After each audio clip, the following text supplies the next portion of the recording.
Good evening friends. आज आपण MPC अंतर्गत 2023 मध्ये जाहिरात आली होती बघा. सहाय्यक आयुक्त समाज कल्याण डिपार्टमेंट अंतर्गत गट अ पदासाठी 41 जागा होत्या एकूण. तर सहाय्यक आयुक्त पदासाठी होते बघा. तर त्याचा निकाल लागलेला आहे मित्रांनो, निकाल जाहीर झालेला आहे. तर त्याचं कट ऑफ किती लागलेला आहे आजच्या व्हिडिओमध्ये आपण बघणार आहे. किती कट ऑफ लागलेला आहे तर स्टार्ट करूया व्हिडिओ.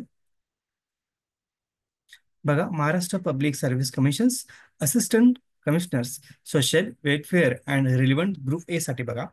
तर कॅटेगरी सब कॅटेगरी कट ऑफ मार्क्स बघू शकता तुम्ही. ओपन कॅटेगरीसाठी किती कट ऑफ लागलेला आहे? 116. फिमेलसाठी 105, स्पोर्ट्ससाठी 67. एस सी कॅटेगरीसाठी बघा जनरल 105, फिमेलसाठी 96. एस टी कॅटेगरीसाठी बघा जनरल 106, फिमेलसाठी 79.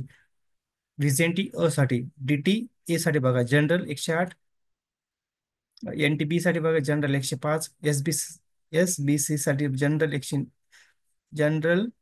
एस बी सी साठी बघा जनरल 90 आहे. एन टी सी साठी जनरल 108 आहे. ओबीसी साठी बघा जनरल 111, फिमेल साठी 98. ईडब्ल्यू एस साठी बघा जनरल 87, फिमेल साठी 85.